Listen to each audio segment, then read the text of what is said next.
Jangan takut buat gagal. Tapi ketika gagal, kalian harus pelajari apa aja sih kesalahan kalian ketika gagal. Nah, sehingga ketika kalian memulai baru itu nggak mengulangi kesalahan yang sama.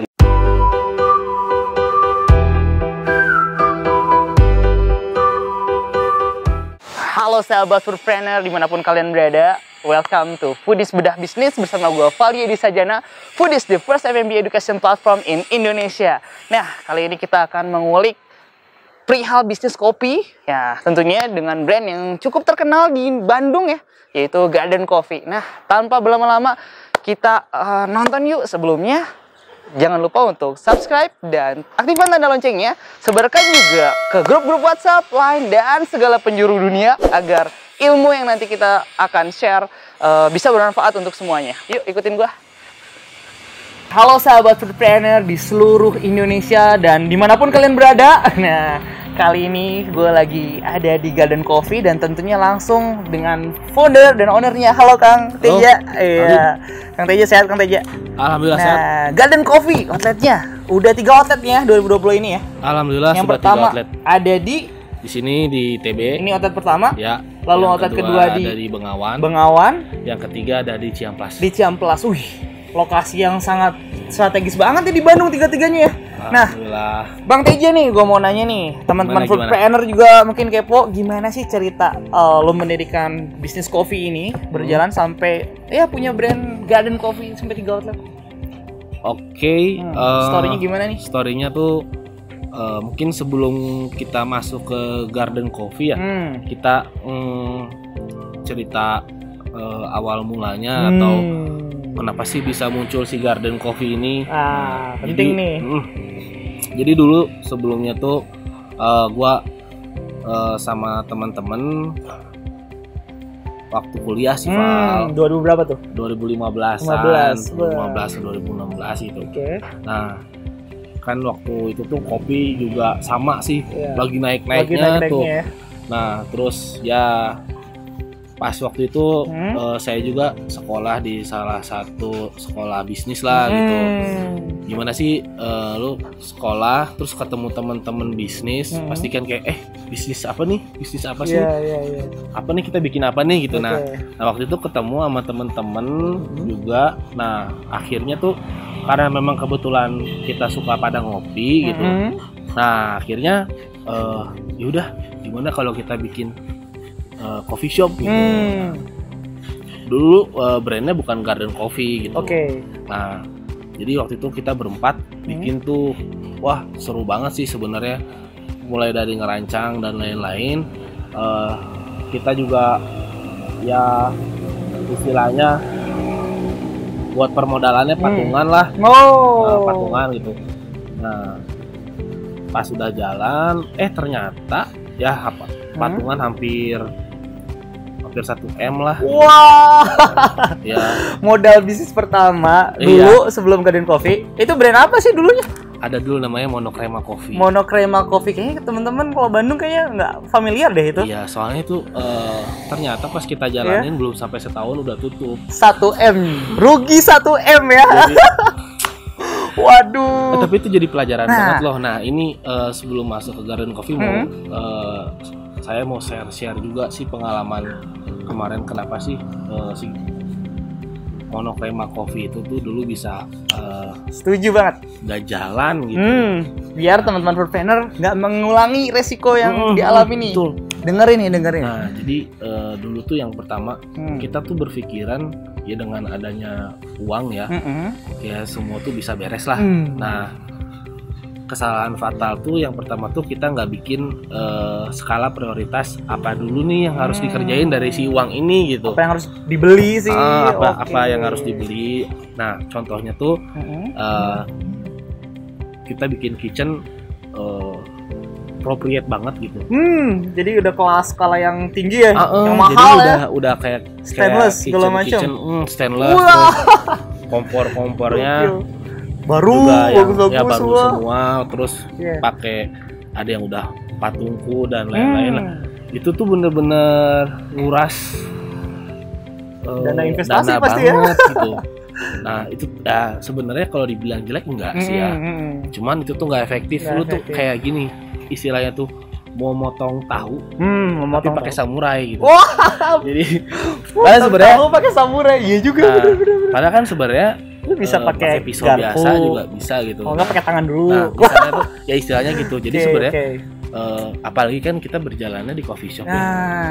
Harusnya tuh fokusnya di coffee shopnya gitu. Waktu itu gua salah malah salah satu fokus terbesarnya tuh di kitchennya gitu. Udah gitu ya peralatan kopinya juga dulu pakai mesinnya ya dulu karena kan kita berpikir orang tuh kalau datang ke coffee shop tuh lihatnya si mesin kopinya. Nah, jadi mesin yang bagus juga. Dulu kita pakai Lamar Zuko tuh. Jadi hampir 100 juta atau lebih itu? Hampir sih. Hampir 100 juta. Lebih kalau nggak salah. Lebih. Wah. Jadi ya gimana ya? Gokil. Ya pengalaman. Nah ternyata kurang orang tuh datang juga bukan karena si mesinnya gitu. Jadi yang penting itu kan sebenarnya hasil dari produk yang dibuatnya gitu, bukan si mesinnya gitu. Iya. Nah itu yang pertama tuh skala prioritas pengeluaran uang kalian ya, gitu. Di 1 tahun langsung nggak sampai langsung gagal ya. Jadi terus jumlah pegawai juga kebanyakan. Udah kayak satu RT lah. Pengalaman tuh. Terus maksudnya kita tuh dulu pengen langsung 2 shift. Otomatis kan jumlah krunya banyak. Nah mungkin seharusnya kalau dulu pengalamannya saya tuh mungkin bisa dimulai dulu dari 1 shift. Dari yang kecil nanti, dulu. Ketika misalnya udah salesnya udah ada, trafficnya udah ada, mungkin kita naikin jadi 2 shift. Itu sih. Nah, apalagi dulu tuh karena mungkin pengen instan ya, pengen cepat gitu loh. Jadi menu juga karena memang kita backgroundnya nggak ada yang di kuliner. Nah ini juga nih background nggak ada yang di kuliner sama sekali. Nggak ada yang background dan nggak belajar dulu, langsung eksekusi aja. Ya inilah salah satu akibat langsung nyemplung juga kayak gini sebenarnya. Bener ya nih foodpreneur buat para calon nih. Istilah langsung nyemplung juga bener sih, karena kan kalau kita nggak ada nyemplungnya kan usaha nggak jalan-jalan. Nah cuman kalau nyemplung tapi memang nggak ada modal pengetahuannya jadi kayak gini nih tenggelam gitu. Nah karena kita nggak ada yang backgroundnya di makanan ya di kuliner lah. Biar nggak rugi juga nih para foodpreneur, misalkan mau mulai bisnis tapi rugi dulu, mudah-mudahan pembelajaran banget nih. Jangan pengen rugi dulu 1M baru bisnisnya bagus kayak Garden Coffee. Nah jadi kita tuh waktu itu pakai konsultan tuh. Oh jadi untuk meracik menu-menu di Garden Coffee pakai konsultan? Pakai konsultan dulu ya. Bukan konsultannya YouTube ya? Bukan. Jadi langsung ya karena kan kita pengen menu-menunya enak, cantik gitulah, platingnya dan segala macam, makanya kita percayakan pada food konsultan. Nah, bisa dikatakan sebenarnya kalau dibilang salah enggak sih ya, karena memang produknya kan enak. Cuman yang balik lagi ke pengeluaran modal kita di awal, jadi itu tuh benar-benar kesedot semuanya di awal gitu. Bengkak banget dong langsung tuh ya. Karena memang seharusnya itu kan ada buffer lah, buffer untuk lo operasional minimal 6 bulan sampai setahun gitu. Nah ilmu juga nih, buffer dulu 6 bulanan ya. Ya minimal buat lah. Gaji segala buat ada. Keren. Yang terjadi di Garden Coffee itu pas kita mau operasional, duit si modal itu tuh kayak udah habis gitu loh. Buat ya mulai dari peralatan kitchen, terus peralatan barnya udah maksimal gitu. Kru juga udah banyak. Otomatis kan gaji per bulannya gede kan. Terus juga food konsultannya, belum dekorasinya. Nah jadi istilahnya tuh banyak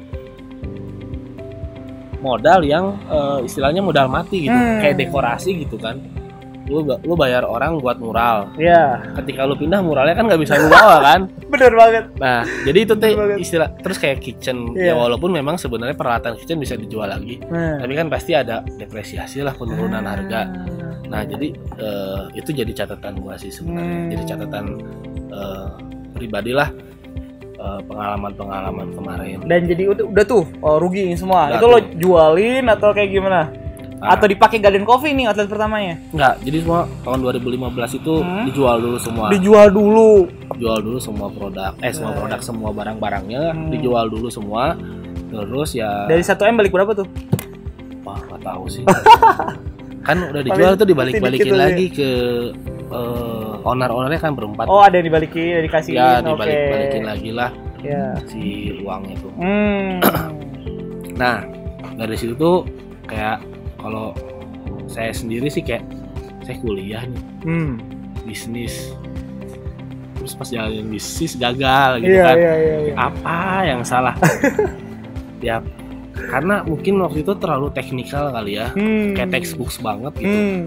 Jadi kurang pendamping yang memang udah berpengalaman di situ. Oke, paham. Jadi walaupun lu kuliah backgroundnya bisnis, belum tentu bisa jadi pengusaha sukses ya. Kalau ya ada, mungkin Ada ada ya. kemungkinan. Tapi kebetulan Tapi belum pas tentu. saya kebagian yang gagalnya. Nah, gitu. karena mempelajarinya hanya by teori aja. By teori. Prakteknya belum tahu, nggak ada mentor ya Kang ya. Ya nggak ada mentor. Nah, Itu mentor pelajaran bisnis banget. itu menurut saya sih paling penting karena kita udah kalau belajar sama mentor tuh kan mentor udah mengalami kasus in real life ya. Jadi mungkin pengalamannya lebih lebih nyata. lebih nyata gitu. Kalau mungkin kalau dari textbook kan Iya. mungkin teori aja. teori nggak sesuai dengan kenyataan gitu. Nah, pas selanjutnya nih ngomongin Garden Coffee. Itu 2000 berapa hadir dan gimana kok jadinya lo tetap nggak menyerah buat bisnis kopi? nah Ya. sebenarnya tahun pas 2015 itu tuh ya kalau misalnya dikatakan menyerah pasti sempet lah Tempat. kayak uang gede terus waduh udah pasti nggak balik kan. Iya. Nah tapi kalau dari saya pribadi sih karena memang basicnya kan suka ngopi gitu dan memang ternyata di Indonesia ya di Bandung ini traffic kopinya lagi tinggi. Nah saya juga belajar istilahnya dari pengalaman kemarin tuh kayaknya diri saya sendiri yang harus di-upgrade dulu mengenai soal kopinya gitu. Nah, caranya apa? Nah, kebetulan ibu saya tuh bekerja di instansi yang bergerak di bidang Kopi. itu salah satunya. Nyambung ya. Jadi lo dengan yang suka kopi, passionnya emang dengan bisnis kopi dan orang tua juga ternyata yang handling kayak perkebunan kopi dan segala macam ya. Lebih ke arah bikin festival kopi sih. Oh, festival kopinya malah ya. Festival kopi di Jawa Barat. Makin lo mengkerucut lagi itu. Nah, orang-orangnya bisa belajar di sana dong. Nah, jadi pas tahun 2016 itu lo datangin acaranya, lo setiap ngobrol. ibu bikin acara itu saya datang, saya lihat gimana sih orang-orang kalau bikin coffee shop tuh kayak gimana sih, kan itu kan stand kopinya banyak lah, 20 lebih lah. Nah dari situ juga saya networking ya. Networking yang pertama, terus nanya-nanya soal bahan baku mereka biasanya kayak gimana sih, dari mana sih dapatnya kayak gitu. Nah terus ada petani-petani juga di situ, petani-petani yang nanam kopi, tapi ini khusus di Jawa Barat ya. Dan lo mempelajari karakternya kopi kayak gimana ya. Nah, saya di situ mempelajari karakter terfokuskan di Jawa Barat. Jadi menariknya nih, Kang Teja memulai memulai risetnya, belajar itu setelah bangkrut dulu. Ya, jadi setelah bangkrut langsung. Ya mungkin karena masih ada rasa penasaran lah gitu. Nah, saya mempelajari si kopi yang mungkin dari si festival kopi itu, cari networking, barangkali ada yang cocok. Di 2015, 2016, 2017. Nah, kebetulan waktu di tahun 2018 saya ketemu sama beberapa orang yang passion juga dengan kopi. Salah satu pelaku juga lah di bisnis kopi. Nah, saya ajakin ya ngobrol-ngobrol ya kayak gini lah Val, ngobrol-ngobrol sharing. Ternyata ada beberapa visi yang sama nih kita tuh pengen mengembangkan si West Java Coffee ini. Dan partner yang lu ngobrolin yang tadi itu adalah yang megang hulunya atau kayak gimana? Ya, dia jauh lebih mengerti mengenai proses kopi mulai dari penanaman sampai roasting jadi biji kopi. Petani Jawa Barat. Kalau disebut petani bukan sih, tapi lebih ke arah roaster. Oh, roaster. Jadi orang yang roastingnya lah gitu. Nah pas ketemu itu kita sepakat untuk coba bikin tapi seminimalis mungkin. Nah ini nih menarik. Bikin bisnis seminimalisnya mungkin dulu. Nah kalau belajar dari pengalaman yang tadi bangkrut kan. Dari maksimal banget tuh. Kalau kayak dulu mesti lamar Joko atau apalah. Iya, nah kalau sekarang pas kemarin bikin tuh, pas saya bikin itu malah nggak pakai mesin kopi, Val. Yang Garden Coffee itu ya, outlet pertama di sini ya? Bukan. Jadi outlet pertamanya Garden Coffee itu kan di Dago. Oh di Dago, sebelum kesini sebelum yang di ITB ini yang di ITB di jalan Ciwanara nomor 10. Dekat ITB pokoknya. Di belakang ini ITB. Sebelahnya PDAM lah, ini yang diterang atau SMA 1 belakangnya. Dago, Semansa Dago, ya belakangnya banget. Nah, jadi awalnya si Garden Coffee yang di Dago itu tuh pengalaman juga nih pasti ya, bisa diambil sama teman-teman entrepreneur ya. Karena kan kita konsepnya pengen cari minimalis. Nah, gimana tuh cari minimalis? Nah, kita tuh keliling lah se-Bandung gitu, nyari tempat yang bisa kita pakai. Tapi kita pengen beda juga dari orang lain. Nah, didapatlah tempat di Dago. Itu tuh nggak di pinggir jalan, Val. Jadi pas ada kayak hostel, ada kayak penginapan gitu. Nah, cuman si penginapannya tuh konsepnya tuh taman, kayak gardennya luas lah. Nah waktu itu ngobrol-ngobrol sama yang punya tempat. Ternyata kita bisa dapat izin buat buka kopi di situ kecil-kecilan. Oh jadi Kang TJ itu menemukan satu lokasi yang ada gardennya, pengen bikin kopi, jadilah nama brand Garden Coffee. Itu juga pas kita bingung nama brandnya apa ya. Udah aja ini kan kita ngopinya di garden, udah kita kasih nama Garden Coffee. Dan lu udah hakiin, udah beres aman, legalitas udah beres. Udah aman sih. Wih hebat. Dan sekarang yang kita datengin ya, jadi lu kan punya 3 outlet, tiga-tiganya nggak ada gardennya Pak. Nggak ada tamannya, kagak ada. Bukan taman aslinya. Kalau dulu yang di tempat awalnya itu memang ada taman aslinya. Oh, ada taman aslinya. Kalau sekarang nggak ada taman asli. Jadi asli, lebih ke setidaknya ya taman-taman daun itu tuh ya. Itu masih rindang lah. Nah, jadi dulu tuh balik lagi ya ke garden yang Dago ya. Nah, yang di Dago itu apa nih yang bisa diambil pelajaran?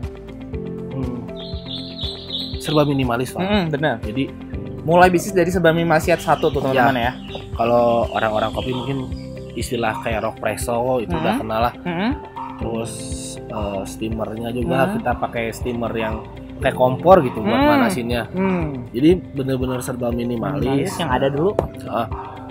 Kadang panci yang ada di rumah kita bawa dulu. Pengen nyokap lu nyari. Ya. Nah ternyata responnya bagus. Maksudnya orang-orang tuh adem nih ngopi-ngopi di outdoor gini. Nah ternyata pas tahun 2018 itu ya pas kita mulai. Nah tren ngopi di Bandung itu mulai baik banget. Mulai transisi, bukan transisi ya. Mulai orang itu lebih seneng ngopi suasana outdoor kayak gini. Oh dari 2018an ya? 2017, 2018 itu. Iya. Kenapa bisa bilang kayak gitu? Karena mungkin orang-orang udah bosen kali ya ngopi di tempat-tempat yang ber-AC. Ya, tempat ber-AC kan rata-rata pengen ngerokok. Smoker kan ya orang-orang kopi kan pada ngerokok. Iya, bener juga ya. Karena kita kasih suasana baru di taman, ya setidaknya pas ketika mereka ngopi, ngerokok sambil nyemil-nyemil tuh suasananya adem lah gitu. Itu betapa pentingnya sebagai pemilik usaha mengetahui karakter konsumen dong ya kalau gitu ya. Ya. Wah penting juga ya buat tahu gimana habitsnya dan konsumennya itu menyukai apa segala macam ya. Ya kita tawarkan suasana baru. Nah karena memang ketika ngobrol sama yang punya tempatnya, kooperatif lah. Iya. Kita dikasih lokasi yang menurut kita unik, terus harga sewanya juga murah. Aksesnya bisa dikatakan susah-susah gampang. Jadi waktu di Dago ini dulu mah omset awal pertama kali yang gagal 1M. Kalau dihitung-hitung kira-kira yang kedua kali ini berapa nih omsetnya? Omsetnya. Modal investasinya. Nggak nyampe 100. Nggak sampai 100 juta. Wow. Masih dikurang lah. 1/10 banget, jauh banget loh. Teman-teman foodpreneur jauh banget yang dulu ini pengen investasi 1M, sekarang hanya nggak sampai 100 juta. Dia bisa bikin Garden Coffee yang sekarang lama-lama jadi 3 outlet besar banget. Oke, lanjutin nih. Apalagi nih yang bisa dipelajari? Nah, jadi diambil pelajarannya.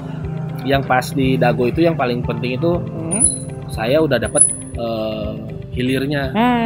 Supplier kopinya tuh langsung dari petani. Nah, itu yang paling penting. Jadi kita bisa dapat HPP murah. HPP murah benar. Nah, yang kedua tempat sewa murah dan lokasinya unik nih, garden.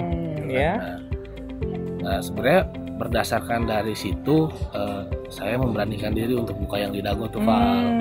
Ya serba minimalis lah, dan alhamdulillah ternyata walaupun tempatnya nyumput lah istilahnya, masuk, tapi pas orang datang tuh mereka tuh terpuaskan. Kayak, adem nih, ternyata ya. Asri nih di sini.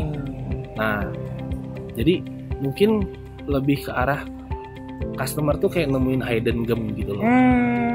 Jadi suasana ngopi yang adem, jalanan nggak kedengeran, terus ngopi sambil ngelihat bunga-bunga, pohon. Jadi pas susahnya mereka masuk ke dalam tuh terbayarkan ketika mereka di dalam. Iya. Nah, kayak gitu. Dan itu di 2018 ya? 18. Nah, dari situ pindah ke daerah yang tempat emang enak juga sih, di sini daerah ITB. Itu gimana story-nya? Nah, jadi gini. Itu juga lumayan seru sih. Nah, pas ketika kita lagi ibaratnya 1 tahun tuh kita ngebuild, kita ngebangun branding dan segala macam. Loyal customer yang setia itu kita udah dapet. Kontrak nggak diperpanjang sama pemilik. Jadi pembelajaran nih teman-teman trainer. Kita udah punya omset bagus, stabil, konsumen loyal banyak ya. Tiba-tiba kontraknya nggak diperboleh perpanjang ya? Ya itu kita nggak diperpanjang karena alasannya kurang jelas sih apa ya. Pokoknya kita nggak boleh lagi bikin di situ.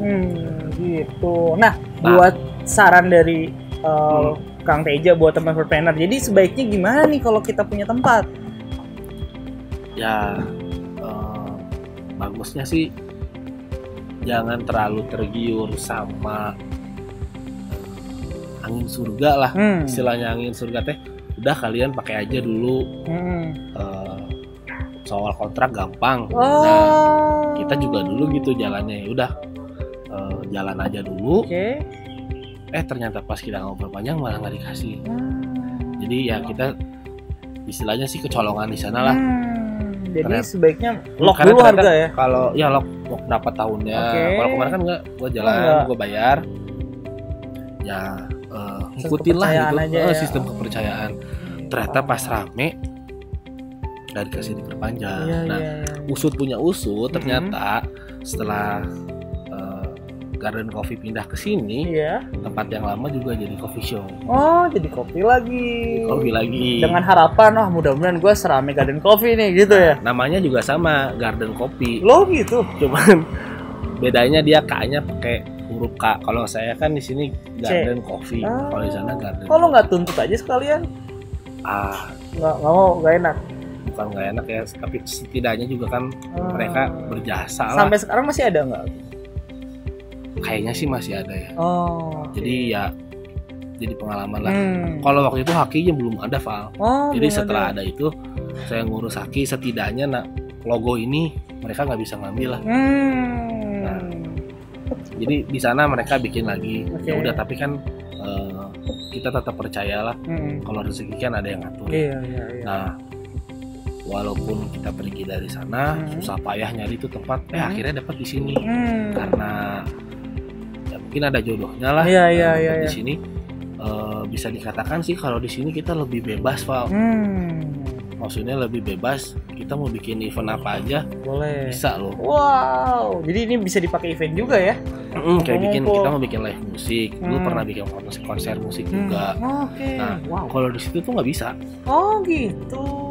Jadi bener-bener kita tuh harus ngikutin, karena kan itu lahan orang ya. Oh iya. Ya walaupun kita sewa, ternyata ada loh karakteristik yang Kalau pemilik nih, pemilik tempat yang tempat ya? punya tempat udah disewain, tapi tetap masih ngatur-ngatur. Oh. Nah itu Ada yang kalian gitu ya? juga harus apa ya, lebih bisa membaca karakter gitu. Mungkin kelihatan lah di 1 bulan 2 bulan pertama. Ya kalau memang kurang bagus, ya mungkin lebih baik nggak dilanjutkan di tempat itu. Jadi dulu waktu 1 tahun pertama tuh kita nggak bisa ngapa-ngapain, Val. Cuman bisa jualan kopi aja udah gitu. Pindah 2000 berapa di sini? 2019. 19. Jadi tahun lalu ya, 2019. 2019 buka di sini. Tempat di sini. Oke. Nah, di sini kita lebih enaknya bisa ngekspor sih. Ini pembelajaran nyewanya, jadi lo harus ngelok berapa tahun nih? Nah, di sini gue udah ngelok 3. Wih, 3 tahun di lock dulu ya. 3 tahun Oke. dengan opsi perpanjangan. Nah, dengan opsi perjalanan. Jadi ini kalau sebaiknya teman-teman calon foodpreneur kalau mau nyewa lokasi buat tertulis ya. Ya, Tanda ada tangan. kalau sekarang tuh ada hitam di atas putihnya. Nah, Kalau hitam dulu di atas nggak ada, putihnya. cuman Hitam di atas putihnya kaos lo. iya hitam di atas Hitam, putihnya. kulit Nah, gua hitam. kalau Oke. dulu tuh cuman ya kwitansi aja. Ya. Kita udah bayar segini untuk berapa bulan, itu Dan yang di Dago ya. kalau bisa lo notaris. Kalau di sini ya, Kalau bisa langsung notaris jadi juga biar udah biar terikat, berkunci ya. udah ada payung hukumnya. Payung hukumnya ada. Oh, menarik pelajaran ya. dari Pembelajaran kemarin. banget ya. Dan 2019 dibuka di sini. Nah, Wih. 2019 Mantap. buka di sini di yang kita istilahnya nyebutnya Garden ITB lah, Iya, karena iya, kan iya. lebih Dan marketnya banyak anak-anak ini ya, anak kuliah ya. mahasiswa, ITB ya, banyak kuliah, banget ya. terus kantor di sini. Iya, gitu. Nah, iya. kalau di sini tuh kita ya tadi lebih bebas buat Iya. nge-explore, Oke. bikin event. Nah, juga customernya mulai bervariatif. Nah, kita juga bikin penyesuaian, Pak. Nah, penyesuaian itu misalnya dari variasi menu. Nah, Mulai dari makanan. ini di samping kita nih ada apa nih? Nah, Ini apa ini nih? tuh kita sebutnya ini manual brewing. Manual brewing. Ya. Oke. Nah, jadi salah satu produk di Garden Coffee. Iya, ya. Nah, ini market customer kita adalah orang-orang yang bener-bener paham kopi gitu. Kan hitam banget ya. Ini benar-benar Coba kopi deh. banget ya. Nih, para foodpreneur. Ini kopi salah satu yang favorit juga di Ya, sini. ini V60. V60. Ini yang paling Kopo itu. Jadi intinya untuk pencinta kopi pasti ngerti banget lah ini ya. Pahit banget pasti ini rasanya nih. Coba ya. Wanginya, kopinya kayak buah kopinya malah ya kalau gua. iya. Ya. Nah, Pahit guys. jadi kalau orang yang ngerti kopi banget ya, Pahit banget. biasanya mesennya kayak gini, Val. Oh gitu. Jadi mereka itu nyari sensasi rasa yang bisa ditemukan dari si kopi tersebut. Nah, balik lagi ke si West Java Coffee tuh. Iya. Nah, si Garden Coffee Produknya? ini tuh, produknya tuh kita ngambil kopi-kopi dari Jawa Barat. Kopinya dari Jawa Barat tuh katanya. Nah, Tapi kan kalau misalkan kita sebagai orang awam nih selalu ngedenger kopi itu yang gayo. Kopi-kopi malah yang terkenal bukan. Kita kalau pakai kopi apa nih? Gayo lah atau kenapa sih Jawa Barat itu kurang di selama riset saya waktu ya Festival Kopi Jawa Barat Iya, 2015 sampai 2018, ternyata kopi-kopi Jawa Barat ini nggak kalah loh dibandingin kopi-kopi yang tadi aku sebutin ya? udah terkenal duluan ya, Oh, Gayo atau Jawa Barat nggak kalah dong? nggak kalah. Wow, kenapa Nah, bisa gitu? Mungkin karena kurang publikasinya ya. Oke. Nah, malah kemarin 1 atau 2 tahun yang lalu ya, Iya. Kopi Puntang kan sempet Gue pernah nginep di Sempet- situ tuh di Gunung Puntang. Agrowisata gue di sana. sempet juara juga di Amerika kan. Iya, bener-bener. Nah, sejak saat itu gaungnya kopi Jawa Barat itu mulai naik. Dan gue denger tuh waktu itu kalau nggak salah Pak Eko atau Pak siapa yang berangkat ke sana dan punya prestasi itu, dan kopinya sampai dipakai internasional di Jawa Barat loh. Kang Irfan kalau nggak salah yang salah satu petaninya di sana. Iya, petaninya. Terus yang bawa itu Pak Eko atau Pak siapa gitu. Nah, jadi, itu bener-bener kopi Jawa Barat yang menang ya. Iya. 3 besar kalau nggak 3 besar. Dari pertama, lo tau nggak? Itu emang Jawa Barat, tapi yang lainnya luar negeri. Yang lainnya dari luar negeri. Indonesia dari Jawa Barat. Nah, makanya ternyata kalau kita bisa nyari ya, bisa ngulik lah. Iya. Kopi Jawa Barat tuh nggak kalah gitu. Oke. Nah, kita bikin variasi kopinya dari gunung-gunung yang ada di Jawa Barat. Kalau di sini tuh kita muter, Val.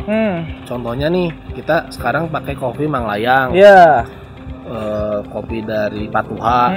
Manglayang, terus Gunung Halu. Gunung Halu ya, nggak cuma lu aja yang halu. Gunung Halu. Nah, ketika salah satu kopinya habis, nah kita nggak pakai lagi. Gitu. Jadi kita pakai kopi yang dari daerah lainnya gitu. Biar muter. Oke. Jadi se-Jawa Barat ini benar-benar disupport. Kita cobain satu-satu biar orang tuh kenal. Dan itu juga biar customer nggak bosen sih. Iya, menarik banget. Kalau orang udah coba minggu kemarin ke Garden udah nyobain Manglayang, pengen cobain yang lain. Seru banget ya experience-nya ya. Jadi kalau mau cobain kopi dari Jawa Barat sih kesinilah. Jadi lo benar-benar sangat terbantu oleh ibu yang bikin komunitas kopi. Lo bisa keliling-keliling dan tahu, dan akhirnya bisa punya networking kopi se-Jawa Barat ya. Iya, betul. Seru Bang Teja. Balik lagi soal Jawa Barat ya. Jadi yang awalnya tuh kita cuman berkeinginan untuk kopi Jawa Barat, sampai sekarang tuh bener-bener in touch lah sama si petani itu. Kita juga datengin tuh, Val, kopi-kopi yang misalnya daerah Manglayang, petani-petani daerah Puntang, petani-petani di daerah Pangalengan gitu. Nah, yang mirisnya kayak gini. Nah, ada yang mirisnya nih ya. Banyak petani-petani kopi di daerah-daerah itu, mereka tuh nggak tahu harga kopi. Jadi mereka tuh nanam kopi, mereka jual ke tengkulak dengan harga yang murah banget. Bisa cuma 15.000, 20.000. Padahal sebenarnya harga kopi itu bisa sampai 100.000 ke atas kalau dijual. Itu tuh dari petaninya bahkan ya, bisa seperti itu ya. Jadi kita ibaratnya selain kita ngejual kopi di sinilah, kita juga pengen memakmurkan si kopi Jawa Barat. Nah, menarik. Dengan cara ya itu, kita coba mengupgrade si kemampuan petaninya. Gitu. Dalam artian gini, kita memberitahu, nih Pak, kualitas kopi Bapak tuh sebenarnya harganya nggak segini loh. Nah, ini istilah fair trade yang saya pengen bilang itu loh, Pak. Jadi petani itu ngejual produk sesuai dengan kualitas kopi yang dihasilkan gitu. Karena kalau misalnya kejual ke tengkulak kan, kopi lu mau bagus banget, mau jelek, jualnya sama. Nah, kita coba mengedukasi ke mereka, kalau bikin kopinya bagus, itu hasilnya juga bagus. Nah, foodpreneur, karena tadi hujan, kita pindah ke yang nggak kena hujan nih, lebih teduh. Karena namanya juga di Garden Coffee ya, Kang ya. Iya, pasti. Hujan pasti aja ya. Kalau misalnya ini bubar, pindah ke sebelah sini. Ini juga kan baru ya, belum lama ya kalau nggak salah ya, baru tahun ini. Nah, Kang, apa sih yang membuat konsumen itu selalu datang ke 3 outletnya Garden Coffee ini? Apa aja yang membuat mereka menjadi konsumen setia? Ya, faktor yang mungkin yang kita rasain yang paling penting itu kan suasana ya. Suasana yang si Garden Coffee ini ngopi di outdoor gitu, terus adem gitu, terus variasi-variasi menu makanan dan minuman kita juga yang awalnya itu sangat minimalis, sekarang udah cukup banyak lah. Satu varian kopi itu kita ada untuk minuman lah hampir ada 50 varian. Buat makanan juga hampir ada 50 varian. Jadi orang tuh nggak bosan gitu, Val. Orang nggak bosan. Karena kan kalau kita ngelihat ngomongin coffee shop di Indonesia nih, banyak juga kan yang nggak bertahan lama. Ya. Itu dan lu bisa apa ya, berkembang sampai 3 outlet dan konsumen juga loyal. Kenapa sih itu selalu terjadi? Mungkin kalau menurut saya, tapi nggak bisa di generalisir ke semua. Dari pengalaman lu lah membangun coffee shop ya. Mungkin coffee shop yang nggak bertahan itu mungkin ada beberapa yang terlalu idealis menurut saya. Jadi dia cuma mau jualan apa yang dia mau aja gitu, sedangkan permintaan pasarnya nggak diikutin gitu. Mungkin ada dulu ada temen yang jualannya coffee shop juga, dia cuma jualan Turkish coffee. Jadi Turkish coffee itu kopi yang dimasak di atas pasir. Itu jual dan dia cuma mau jualan itu. Dan efeknya adalah ketika ada customer datang, dia nggak suka kopi, tapi di menu cuma ada menu Turkish coffee itu. Otomatis dia nggak beli dong. Untuk orang yang suka kopi sih mungkin dia cobalah si kopi Turkish. Tapi mungkin suatu saat pas dia mau ngopi lagi, dia pengen cobain yang baru, nggak ada, cuman ada satu menu itu doang gitu. Nah itu kan menurut saya terlalu idealis gitu. Jadi ini mikirin idealis dan sebenarnya pengen nyari cuan, harus. Jadi nyari cuannya apa yang diutamain nih? Bagusnya di mix sih. Jadi kita tetap harus ada idealisnya. Kayak di Garden Coffee ini kan kita idealis banget nih soal kopi Jawa Barat. Nah kita cuma pengen pakai kopi Jawa Barat karena ya itu kita pengen publikasiin kalau kopi Jawa Barat itu bagus loh. Cuman kita tetap nyari cuan juga ya, namanya bisnis. Kita juga bikin produk-produk lain selain kopi. Kayak gitu. Jadi ya mungkin kalau salah satu saran dari saya sih, selain ada kopi yang kalian andalkan, ada juga lah beberapa kopi yang atau misalnya menu minuman lain yang bisa menarik customer. Misalnya kalau orang pacaran, laki-lakinya minum kopi nih, biasanya kan perempuannya nggak terlalu suka kopi itu misalnya, jadi mungkin bisa ditambahkan menu green tea atau menu coklat atau mungkin teh kayak gitu. Jadi semua menu yang ada di Garden Coffee punya marketnya masing-masing. Punya marketnya masing-masing. Jadi istilahnya lah kita mancing banyak ikan dengan banyak umpan gitu.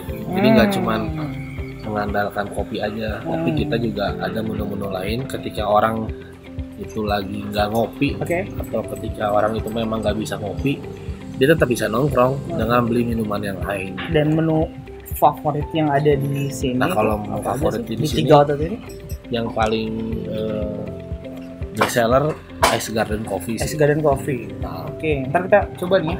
Kayak gimana rasanya? Coba. Yang belum pernah juga coba. Terus apa lagi nih? Nah terus kalau untuk yang pertama tadi, yang suka kopi saya ini si varian ini ya. Manual Brewing ini kan. Ini beda-bedanya apa aja sih? Beda-beda. Ini dari Manglayang, ini dari Gunung Halu. Nah ini dari Kamojang. Nah yang ini dari Ciwidey kalau. Dan ini dingin, emang beda ya? Ini hangat. Yang ini dingin. Panas. 360. Nah kalau ini ya ini. Tapi nggak pakai es ya? Pakai es ini. Ada esnya. Istilahnya Japanese. Tapi ini esnya udah dicairin atau gimana? Esnya mencair dengan. Tadi tuh ada esnya. Tadinya ada esnya. Cobain sini. Harus beda ya? Harus beda. Biar rasanya nggak nyampur. Gitu ya cara bikin kopi. Kita coba nih. Lebih kayak teh deh. Ya, kalau yang Japanese ini biasanya lebih bisa dinikmati. Nggak terlalu strong. Nggak terlalu strong. Lebih light. Cuman selera orang balik lagi udah beda, makanya kita tetap jual yang panas dan yang dinginnya. Nah udah nih kopi, terus ada apa lagi nih Kang? Ya dari makanan juga banyak sih. Awalnya yang kita cuman jualan menu-menu ringan, sampai sekarang kita jual updatean terbaru sampai menu hot plate kayak gitu. Kita ada gitu. Karena yang tadi kita pengen segala market yang pas datang ke sini dia bisa kegarap gitu istilahnya. Jangan sampai ada customer yang datang ke sini nggak pesen karena menu yang mereka mau nggak ada gitu.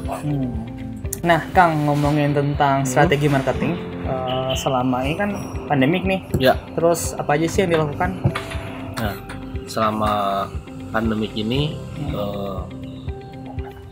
awalnya dulu tuh Garden Coffee tuh selalu pakai strategi marketing, kita ngiklan paid promote ads di Instagram. Belum, sebelumnya tuh kayak ke akun-akun kuliner gitu loh. Oke. Ya akun-akun kuliner ya. ada di Bandung lah. Kita ngiklan ke sana. Oke. Nah, memang sih bisa dicoba buat teman-teman juga. Efektif. Masih efektif. Ningkatin traffic efektif. Oke. Cuman setelah kita evaluasi, kita pengen coba cara yang baru. Nah, sebenarnya kita pengen coba kalau sekarang mulai Garden Coffee itu mulai beralih iklannya ke ads di Instagram sama Facebook gitu. Nah, kenapa sih kita iklannya ke sana gitu? Nah, kita tuh pengen dapat customer yang istilahnya organik lah. Istilah apa ya? Istilah marketingnya gitu. Lebih organik karena customer yang datang itu kenanya tuh dari spesifikasi yang udah detail, sangat mengkerucut ya marketnya. Kita rumuskan gitu marketnya. Kan kalau misalnya kita paid promote, semua market kena kan. Sudah mulai dari kalangan atas sampai bawah kena. Nah mungkin di ads ini kita lebih ceruknya lebih diperkecil lagi yang memang itu adalah market si Garden Coffee. Nah ada plus minusnya nih. Plus minusnya apa nih? Negatifnya adalah kalau pakai ads promote itu efeknya nggak akan terasa langsung seperti kita paid promote ke akun-akun food blogger atau ya akun-akun yang biasa mengiklankan makanan dan minuman yang ada di Instagram gitu. Tapi untuk jangka panjangnya itu akan lebih efektif gitu. Jadi orang-orang yang suka ngopi yang sesuai dengan kriteria kita akan lihat iklan kita, dengan pemilihan foto atau video yang bagus, mereka mungkin akan tertarik untuk datang. Tapi mungkin kalau memang belum bisa ke arah sana, buat teman-teman bisa juga dicoba paid promote. Itu memang cukup membantu sih untuk meningkatkan traffic. Tapi kan itu istilahnya kita digendong ya. Kita bayar, kita digendong naik nih. Tapi kalau kita nggak bayar lagi kan turun lagi. Nah makanya kita pengen coba kasih ads itu biar ya grafiknya naik terus lah. Kita juga sedang berproses ke arah sana. Lalu untuk aku lihat nih ada komunitas-komunitas yang lagi digarap ya, kayak sepeda karena musim-musim sepeda. Nah itu strategi baru lagi kah atau kayak gimana? Itu yang tadi penyesuaian selama pandemi juga salah satunya ini, karena kan mulai banyak orang yang bersepeda kita lihat, terutama di daerah Dago gitu. Jadi buat teman-teman yang pakai sepeda bisa bawa ke sini sepedanya, nanti bisa ditunjukin sama tim kita lah, entah itu baristanya, entah itu tim waiter, bisa dapat potongan harga spesial. Yang bawa sepeda. Yang khusus bawa sepeda itu salah satunya. Di 3 outlet itu semua sama. Ya. Oke, berlaku ya. Nah, Kang kalau ngomongin kemarin, jadi ada lagi nggak kegiatan-kegiatan yang buat dinaikkan selama pandemi ini? Tadi komunitas sepeda, ada lagi? Sepeda, terus produk-produk baru di online sih. Lebih kalau kemarin kopi-kopi kita sempat kita bikin ukuran 1 liter. Sampai sekarang juga masih ada. Karena selama pandemi kan mungkin orang masih takut untuk keluar. Jadi nyetok kopinya biar bisa untuk mungkin beberapa hari gitu. Ukuran seliter kan bisa untuk beberapa kali minum lah, dibandingin yang ukuran cup mah sekali minum langsung habis. Jadi gitu, buat teman-teman yang suka main sepeda bisa nih main ke Garden Coffee nih. Ada diskon berapa persen? Ada diskon harga spesial lah. Tinggal ditanya karena kita kan promonya berubah-berubah tuh, tapi yang pasti salah satunya adalah promo sepeda. Nah, terus menu baru kita nih minggu ini loh. Minggu ini launching kita ada menu pastry. Ya, semacam kayak harus kita order nih, harus kita coba nih. Croissant sama cinnamon roll, dan croissantnya macam-macam mulai dari harga berapa tuh mulai? Itu semua di harga 22.000. Jadi untuk harga sih di Garden Coffee cukup relatif cukup murah ya, anak-anak muda banget soalnya. Kita kalau di Garden Coffee ini harga minuman itu nggak ada yang lebih dari, nggak ada yang sampai ke kepala 3 lah. Nggak ada. Nggak ada di kepala 3, semua di bawah 30.000 semua di bawah ya. 20 ribuan. Nah, terus 20 ribuan ke atas sama ke bawah. Nah, Kang Teja, ngomong-ngomong di 2020 ini kan, di awal tahun atau di pertengahan tahun aku dengar lihat nih postingan Akang opening Garden Coffee di Ciamplas. Betul ya? Betul. Itu buka kapan sih? Nah, yang di Ciamplas ini cabang kita yang ketiga ya. Pertama di sini di TB. Yang kedua di Bengawan itu buka akhir 2018. Di 2019 mulai operasionalnya. Nah, di 2020 ini cabang yang di Jalan Ciamplas.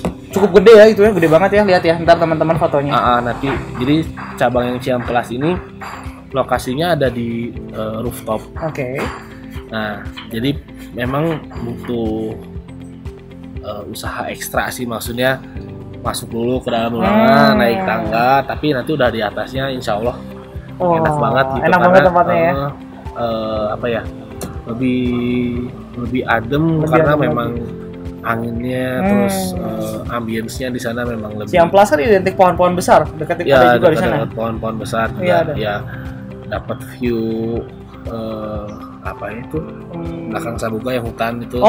Gitu. Jadi, pemandangan hutannya kelihatan juga ada. Lumayan. Jadi hijau-hijaunya. Oke. Dapat lah. Nah, dan di Ciamplas itu lebih diperuntukkan untuk teman-teman yang mau bikin event. Nah, kita udah beberapa kali untuk ngadain event di sana tuh. Event besar ya jadinya kalau gitu ya. Entah itu komunitas mau catering, entah itu ada yang mau ulang tahun, entah itu mau bikin seminar, karena juga kita di sana bekerja sama dengan beberapa komunitas yang ada di Bandung. Gitu. Jadi alasan membuka outlet di Ciamplas tadi karena untuk yang menggarap event-event besar di sana. Jadi kita yang mau event-event besar, kita arahinnya ke sana lebih appropriate lah, lebih enak lah gitu. Pantesan ya sering di komunitas kita bisnis nih ya. Ngumpulnya di sana ya berapa kali ya. Berapa kali seminar kita ngumpulnya juga di sana. Yang mau tempatnya lebih luas di sana ya. Kalau misalnya mau bikin event tinggal cara paling simpel sih mungkin bisa di DM di Instagram atau menghubungi kontak yang ada di bio kita di Instagram. Nah, ngomongin sekarang udah 3 outlet nih. Ini akan punya planning yang lebih besar lagi kan? Pandemik ini? Sesuai nggak sih? Pasti kalau ada pandemik ini banyak plan-plan yang ketahan lah. Banyak plan yang ketahan yang mungkin untuk saat ini kita hold. Tapi sebenarnya kalau dari Garden Coffee sendiri plan jangka panjangnya udah ada lah gitu. Kita pengen nyasar area-area yang memang jadi tempat tujuan wisata customer ke depannya ya. Mungkin yang awalnya kita sekarang masih di dalam kota nih. Mungkin nanti ke depannya kita mungkin sedikit merapat ke pinggir-pinggir kota tapi dengan konsep view yang enak gitu. Cuman itu masih digarap sih. Jadi versi lebih smallnya atau gimana? Kayak gitu ya? Itu malah versi lebih besarnya lagi. Malah tapi bukan di kota-kota gitu ya. Jadi di pinggir-pinggiran lah, mungkin semacam kayak Lembang, Ciwidey kayak gitu kita sedang. Jadi pengennya orang tuh wisata. Garden Coffee. Karena kita pengennya nanti di sana tuh kayak semacam ada apa ya? Bisa dikatakan bukan museum ya. Jadi proses pengenalan di suatu tempat lokasi itu. Pengenalan si kopi Jawa Barat itu kita pengen lebih customer tuh bisa lebih mendalami. Jadi kalau gitu lebih dekat dengan pertaniannya, kalau misalnya saya dekat Gunung Puntangnya gitu ya, dekat gunung apa gitu ya. Nah, salah satunya mungkin kita juga ada event yang sedang digarap, yaitu kita kayak camping, kayak agrowisata gitu ya. Jadi field trip ya. Field trip gitu lah mungkin. Seru-seru nih. Entah itu one day trip atau mungkin 2 hari 1 malam. Jadi kita ke tempat kopi nih. Anggap aja ke Gunung Puntang. Ya, oke. Kita ke Gunung Puntang. Nah, nanti kita di sana petik kopi ketika lagi panen. Jadi nanti mungkin sobat-sobat food planner bisa membedakan nih, bisa nanya langsung sama petani-petani di sana. Biji yang kayak gimana sih kalau biji kopi yang harusnya sudah dipetik dan mana yang belum bisa dipetik. Kalau secara garis besar kan yang merah yang udah bisa dipetik, cuman mungkin untuk detailnya bisa ditanyakan ketika lagi trip. Nah, kita petik bareng-bareng, kita lihat perkebunan kopi, mungkin ada teman-teman food planner. Bisa berapa orang minimal nih ikutan field trip ini? Kalau minimalnya mungkin di atas 10 ya. Di atas 10 ya, tinggal DM ya. Jadi ketika teman-teman kesana, mulai dari memetik biji kopi sampai terus melihat proses pengolahan kopinya, dari proses wash, full wash, semi wash, sampai ke honey proses dan lain-lain. Ada di sana kita bisa lihat, terus sampai kita bisa melihat proses roasting kopinya dari yang mentah, setelah diproses cuci, terus kita masak, ya di roasting lah istilahnya, sampai kita mungkin seduh bareng di sana. Nah, itu sih sebenarnya Project Garden Coffee pengen lebih gini loh Pak, pengen lebih mengenalkan orang tuh dia ngopi tuh proses yang didapetin apa aja sih. Siapa aja sih yang terlibat di dalam proses pembuatan satu gelas kopi ini gitu, biar pas ketika dia minum tuh bisa lebih menghargai kerja keras petani-petani seluruhnya ya, prosesnya ya, teman-teman petani kita, teman-teman roaster kita gitu. Nah, ya salah satunya kalau kalian ya teman-teman food planner atau sahabat-sahabat di sana ngopi di Garden Coffee, secara nggak langsung membantu para petani atau siapapun yang terlibat dalam proses pembuatan kopi ini gitu. Kopi Jawa Barat ya. Jadi memang itu seru. Yang kita pengennya yang kayak bukan cuma kita juga, bukan cuma si Garden Coffee aja, tapi si petani-petani juga kehidupannya naik gitu Pak. Baik, niatnya sangat keren ini. Salah satu niat kita. Oke. Seru-seru. Nah Kang, kalau ngomongin tentang planning jangka panjangnya udah dibuat 3-4 tahun dulu, Garden Coffee jadi apa sih sebenarnya? 3-4 tahun lagi sih sebenarnya kita pengen jadi brand kopi nomor 1 untuk kopi Jawa Barat ya. Jadi kita sih pengennya orang kalau nyari kopi Jawa Barat nyarinya ke Garden Coffee gitu. Entah itu di tempat oleh-oleh. Kita juga udah mulai bikin coffee pack.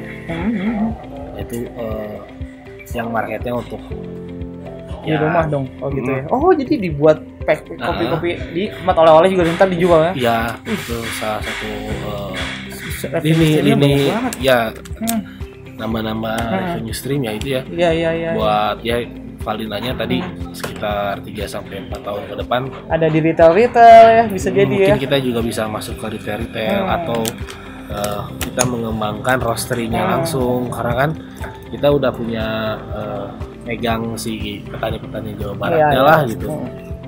Nah, Kang Teja kalau ngomongin tentang hambatan dan nah Kang Teja kalau ngomongin hambatan dan problem yang dihadapi ini selama memiliki coffee shop tuh apa aja sih Kang? Kalau dari hambatan sih ya, kalau dari eksternalnya ya mungkin Valde juga mulai menyadari lah sekarang hampir tiap belokan coffee shop udah mulai bermunculan. Ya. Kadang sampai rendeng-rendengan udah kayak Alfamart, Indomaret kan coffee shop sekarang. Coffee shop udah banyak banget. Atau misalnya depan-depanan itu kalau dari hambatan dari luarnya ya. Kalau dari internal sih mungkin secara garis besar pasti paling ribet ya ngurusin SDM sih. SDM ya Mas, paling ribet. Paling ribet itu kayaknya semua pengusaha yang bergerak di bidang food and beverage pasti ngerasa itu. hambatan yang paling terbesar di SDM lah. Kayak Nah, gitu. untuk calon foodpreneur dimanapun kalian berada nih Kang, boleh dong pesan dan trik bisnisnya nih buat mereka. Iya. Trik bisnisnya tuh yang pertama jangan takut buat gagal. Tapi ketika gagal kalian harus pelajari apa aja sih kesalahan kalian ketika gagal. Nah, sehingga ketika kalian mulai baru itu nggak mengulangi kesalahan yang sama gitu. Nah, itu yang paling penting sih. Terus sebisa mungkin itu ketika melakukan usaha lah, kalau di sini kan garden kopi ya, coffee shop ya. Iya. Nah, kalian itu harus bisa memangkas bahan bakunya. Jadi kayak garden coffee itu ambil kopinya langsung dari petani. Jadi otomatis HPP yang didapatkan lebih murah, otomatis cuannya lebih tinggi. Kayak gitu. Terus ya mungkin variasi menu untuk di garden coffee, untuk di coffee shop lain, sama ya strategi marketingnya mungkin kalian juga harus banyak sharing sama mentor-mentor yang mungkin memang bergerak di bidang marketing ya. Kalau misalnya kalian merasa kurang paham sama marketing, itu juga yang sedang kita lakukan sih, biar ya istilahnya kita nggak berjalan di tempat lah Val gitu. Harus selalu ngupdate diri dan jangan cepat merasa puas sih itu. Oke lah kalau kayak gitu. Ada lagi Kang? Ya cukup. Yuk ngopi di Garden Coffee. Dengan kalian ngopi di Garden Coffee secara nggak langsung membantu petani-petani di Jawa Barat. Mantap Pak. Instagramnya ada di mana? @gardencoffee BDG. Oke, thank you teman-teman foodpreneur di seluruh Indonesia dan dimanapun kalian berada. Jangan lupa juga untuk follow Instagramnya Kang Teja dan Garden Coffee-nya. Dan sampai jumpa di episode selanjutnya. Dadah semua.